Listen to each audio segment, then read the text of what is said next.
दोस्तों, जब मैं ब्याह के अपने ससुराल आई तो उसी रात मैंने एक दुल्हन को अपने घर में देखा जो मुझसे भी ज्यादा सजी धजी थी और बहुत सारी गहने पहने हुई थी। जबकि मेरी जिनसे शादी हुई थी वो इकलौते बेटे थे अपने माँ बाप के। फिर ये दूसरी दुल्हन कौन थी? इस सवाल ने मुझे बेचैन कर दिया था। और फिर जब मुझे पता चला कि वो दूसरी दुल्हन कोई और नहीं बल्कि मेरी सास है तो ये जानकर मेरे पैरों तले जमीन खिसक गई, क्योंकि मेरी सास तो विधवा थी, फिर भला वो दुल्हन की तरह क्यों सजी थी? जब इस बात का खुलासा हुआ तो मेरे साथ साथ पूरे गांव वाले मेरी सास को जिंदा फूंकने को तैयार हो गए। आखिर क्या था मेरी सास का राज? वो क्यों विधवा होने के बाद भी दुल्हन की तरह सजी थी? ये जानने के लिए इस कहानी को आखिर तक जरूर देखें। नमस्कार दोस्तों, मेरा नाम सुलेखा है और मैं भोपाल के एक छोटे से गांव पिपनी की रहने वाली हूँ। हालांकि मैं भोपाल छोड़ चुकी हूँ, पर मेरी इस कहानी की शुरुआत मेरे मायके पिपनी से हुई, जब मेरे पिताजी ने मेरी शादी स्वर्गीय जीवंत जी के इकलौते सुपुत्र दीपक जी से तय कर दी। यूं तो मेरे पिताजी भी काफी पैसे वाले थे और यही वजह थी कि वो नहीं चाहते थे कि मेरी जिंदगी में कोई दुख परेशानी आए, और इसी सोच के साथ उन्होंने मुझे दीपक जी के साथ ब्याह दिया। पर जब मैं ब्याह के सुबह अपने ससुराल तोरैया पहुंची तो अपना आलीशान घर देखकर मुझे लगा कि मैं तो यहाँ पर रानियों की तरह ठाठ से रहूंगी। पर सूरज ढलते ढलते जब वहां मौजूद लोग एक एक करके जाने लगे तो वो हवेली जो सुबह चमक रही थी अब वो उदासी से भर गई थी। सूरज ढलने के बाद तो शायद सभी लोग जा चुके थे, इसलिए वहां पर गहरी खामोशी पसर गई थी। बस उस वक्त वहां पर बह रही हवाओं की सरसराहटी थी जो सुनाई दे रही थी। अभी मैं अकेली बैठी यही सोच रही थी कि आखिर सारे लोग कहां पर चले गए कि तभी मुझे किसी के कदमों की आहट सुनाई दी। और फिर जब मैंने उस ओर देखा तो मैं न पाई कि दरवाजे पर कोई दुल्हन के जोड़े में खड़ी मेरी ओर देख रही है। इससे पहले मैं कुछ समझ पाती कि वो दूसरी दुल्हन वहां से चली गई और मैं इस सोच में पड़ गई कि आखिर वो है कौन? कहीं मेरे साथ कोई धोखा तो नहीं हुआ है? अभी मेरे मन में बुरे बुरे ख्याल ही आ रहे थे कि तभी दीपक जी उसी दूसरी दुल्हन के साथ कमरे में आए और बोले, सुलेखा इनके पैर छुओ। दीपक के ये कहते मैं उठी और उस दूसरी दुल्हन जो अभी भी घूंघट में थी, मैंने उनके पांव छूते हुए दीपक जी से इशारे में पूछा कि ये कौन है? जिस पर दीपक जी मुस्कुराते बोले, ऐसी हैरान भरी नजरों से मत देखो, ये कोई और नहीं बल्कि तुम्हारी सास यानी कि मेरी माँ जी हैं। ये इनका नाम वसुंधरा है। जैसे दीपक जी ने ये कहा कि वो दूसरी दुल्हन कोई और नहीं बल्कि उनकी माँ वसुंधरा है तो मेरी आंखों की पुतलियां और भी फैल गईं, क्योंकि ससुर जी तो 5 साल पहले ही चल बसे थे, तो फिर मेरी विधवा सास किसी नई नवेली ब्याहता दुल्हन की तरह क्यों सजी हुई है, वो भी अपने ही बेटे की शादी के दिन? अभी इन्हीं सब सवालों ने मुझे इस कदर झंझोर कर रख दिया कि मैं अब कुछ सोच ही नहीं पा रही थी। मुझे चुपचाप देख वो दूसरी दुल्हन जो कोई और नहीं बल्कि मेरी सास थी मुझसे बोली, देखो तुम रात के 3 बजे हवेली के पीछे वाले मकान पर आना और एक बार दरवाजा खटखटाना। तुम्हारे दरवाजा खटखटाते ही कोई उस मकान से बाहर निकलेगा और तुम्हें कुछ देगा। वो चीज लेते ही तुम वापस चले आना और फिर मेरे आने का इंतजार करना। इतना बोलकर वो वहां से चली गईं और उनके जाने के बाद जहां पहले मैं हैरान थी तो वहीं उनकी बात सुनने के बाद डरी हुई भी थी। आखिर नई दुल्हन को कौन रात के 3 बजे किसी के घर का दरवाजा खटखटाने को कहता भला? इसी बीच जब मेरे पति दीपक जी ने कहा, अच्छा जल्दी सो जाओ, तुम्हें 3 बजे उठना भी है, तो मैं और भी घबरा गई। मैं उस वक्त दीपक जी से इस बारे में सवाल तो करना चाहती थी, पर दीपक जी मेरे लिए एक अनजानी थे जिनसे मैं खुल करके वो बात नहीं कर सकती थी।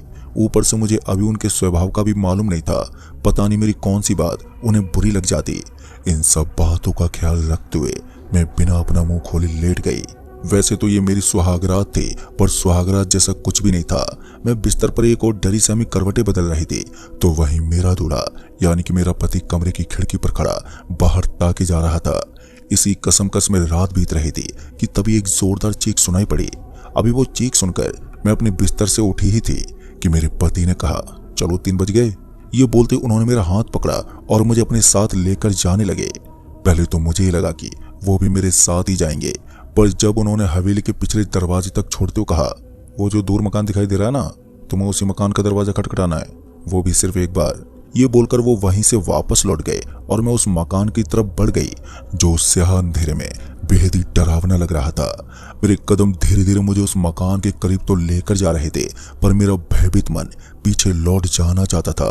इसके बावजूद मैं डरते डरते उस मकान की दहलीज तक आ पहुंची और जैसे मैंने उस काठ के दरवाजे को खटखटाया तो वैसे मुझे अंदर से किसी जानवर की घुर्राने की आवाज आई। वो आवाज इतनी खौफनाक थी कि उसके मेरे कानों में पड़ते ही मेरे पसीने छूटने लगे और मेरे पैर अपने आप ही पीछे हटने लगे। शायद अब तक मेरे अंतर्मन को यह एहसास हो चला था कि यहाँ से निकलने में ही भलाई है, पर इससे पहले मैं अपने अंतर्मन के इशारे को समझ पाती कि वो काठ का दरवाजा खुला और वो दरवाजा खुलते ही मुझे मेरी सास नजर आई, जो अभी भी उस दुल्हन के जोड़े में ही थी। पर अब सब कुछ बदला हुआ था। उनके चेहरे से बहता खून और कपकपाते हाथों को देखकर ये साफ जाहिर हो रहा था कि कोई बड़ी बात है। जैसा कि मुझसे कहा गया था कि दरवाजे के खुलते हाथ फैलाकर खड़ी हो जाना, लिहाजा मैंने उस वक्त ठीक वैसा ही किया। मेरे हाथ फैलाते मेरी सास ने मेरे हाथ में एक खून से सना हीरो का हार रख दिया और वो अंदर चली गई। मेरी सास के अंदर जाती मैं सर पर दौड़ी अपनी हवेली की तरफ। अभी मैं हवेली की तरफ दौड़ी रही थी कि मुझे अचानक ही चक्कर आ गया और मैं नीचे गिर पड़ी। मेरे गिरते ही मेरा शरीर एकदम से अकड़ गया और सीने में जोरदार दर्द हुआ। उसके साथ ही मैं बेहोश हो गई। फिर जब मुझे होश आया तो मैंने देखा कि मैं अपने बिस्तर पर लेटी हुई हूँ और मेरे पति किसी बुढ़िया के साथ खड़े आपस में कुछ बातचीत कर रहे थे। उनकी आवाज मुझे साफ साफ सुनाई तो दे रही थी, पर वो जिस भाषा में बात कर रहे थे वो मुझे समझ में नहीं आ रही थी। फिर इसी बीच जब मेरे पति ने देखा कि मैं होश में आ गई हूँ तो वो मुस्कुराते हुए मेरे पास आए और बोले, तुमने तो कल कमाल ही कर दिया। मुझे लगा नहीं था कि तुम ये काम कर पाओगी, पर माँ को तुम्हारी कुंडली पर पूरा यकीन था। जैसे मेरे पति दीपक ने यह कहा कि उनकी माँ को मेरी कुंडली पर यकीन था, तो वैसे ही मुझे याद आया कि शादी से पहले दीपक जी की माँ ने कुंडली मांगी थी। तो कुंडली देखने के बाद उन्होंने मेरे पिताजी से काफी बार पूछा था कि कुंडली में किसी तरह की हेरफेर तो नहीं की गई है, जिसके चलते पिताजी भी एक बार को चिढ़ गए थे और दीपक की माँ से साफ साफ कह दिया था कि शादी करनी है तो करो, एक ही सवाल बार बार करके हमारी बेइज्जती मत करो। पिताजी के दो टूक जवाब देने के बाद ही दीपक जी की मां शांत हुई और फिर कुंडली पर कोई सवाल ही नहीं किया। पर अब ये सवाल मेरे मन को घर गया था, क्योंकि जो कुछ भी मेरे साथ शादी की पहली रात हुआ वो किसी भी लिहाज से सामान्य नहीं था। आखिर मेरी जन्म कुंडली में ऐसा क्या था जो दीपक जी की मां जिसे लेकर वो आश्वस्त होना चाहती थी। खैर मन ही मन में ये कौतूहल चल ही रहा था कि इतने में दीपक जी बोले, बीती रात के बारे में कोई सवाल मत करना, जो हुआ उसे सपना समझकर भूल जाना। अभी वो मुझे ये हिदायत ही दे रहे थे कि तभी वो बूढ़ी औरत जिनके साथ वो बात कर रहे थे वो मुस्कुराते हुए बोले, बहू चलो नहा धो लो, कुछ रस्म है जिन्हें अभी करना है। अभी उस बूढ़ी औरत ने यही कहा था कि दीपक जी ने कहा, तुमने अभी अपने ददिया सास के पैर नहीं पड़े। दीपक जी के ये कहते कि वो बूढ़ी औरत मेरी ददिया सास है तो मैं बिस्तर से उठी और सर पर पल्लू रखा और उनके पैर छुए। पैर छूते उन्होंने आशीर्वाद दिया और चली गई। उनके जाते मैं भी नहाने चली गई। फिर जब मैं तैयार होकर रस्म के लिए नीचे आई तो मैंने गौर किया कि पूरी हवेली में सन्नाटा पसरा हुआ है। वहां कोई भी नजर ही नहीं आ रहा था, ना ही तो कोई रिश्तेदार और ना ही कोई नौकर चाकर, जो कि मेरे लिए हैरत की बात थी। पर जैसे मेरी नजर मेरी ददिया सास के मुस्कुराते हुए चेहरे पर पड़ी तो पता नहीं क्यों मेरा जी हल्का सा हो गया। फिर उन्होंने वो सारी रस्में संपन्न करवाई और इन रस्मों के दौरान मेरे ददिया सास के साथ माँ बेटी वाला रिश्ता बन गया। इतनी सारी अजीब और असामान्य हालत के बावजूद मैं उस हवेली में रहने लगी। हवेली जितनी दिन के वक्त खामोशी में डूबी रहती उतनी ही रात के वक्त भी। और सच कहूं तो कुछ दिनों में मुझे भी ये खामोशी रास आने लगी। हवेली में ले दे के मेरे को लगाकर 4 ही जन थे। मेरी सास जो उस पहली रात के बाद फिर नहीं दिखी, दूसरी जन मेरी ददिया सास जिनके साथ ही मेरा ज्यादातर वक्त बीतता था, और मेरे पति जो हर वक्त किसी न किसी विचार में खोए रहते थे। दिन यूं ही गुजरते रहे और फिर एक रोज मेरे पति आए तो उनका मायूस चेहरा देखकर मुझे अंदाजा हो गया था कि कुछ तो गड़बड़ है। और जब पिताजी ने कहा कि माँ की तबीयत इतनी खराब है कि कुछ भी हो सकता है, तो मैं माँ की चिंता करने की जगह मैं ये सोचने लगी कि पिताजी को मैं कैसे कहूँ कि मैं अब उस घर जाना नहीं चाहती। दरअसल अब तक मेरे दिल से अपनों के लिए वो प्यार फिक्र सब कुछ खत्म हो चुका था।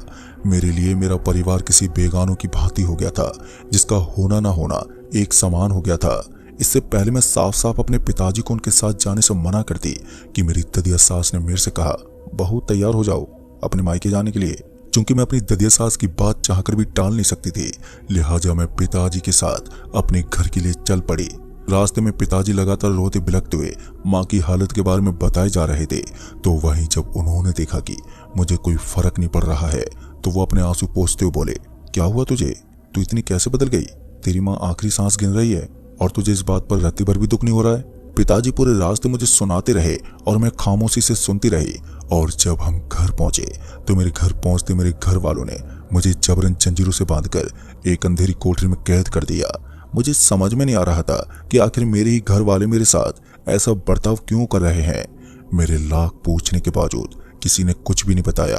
पर उस अंधेरी कोठरी में मैं अकेली नहीं थी, बल्कि उस कोठरी में मुझे एक भारी आवाज लगातार सुनाई दे रही थी जो मुझे वहां से निकलने को कहे जा रही थी। पर मैं जब भी उस जंजीर से निकलने की कोशिश करती कि तभी मुझे जोर का झटका लगता और उस झटके के साथ मैं बेहोश हो जाती।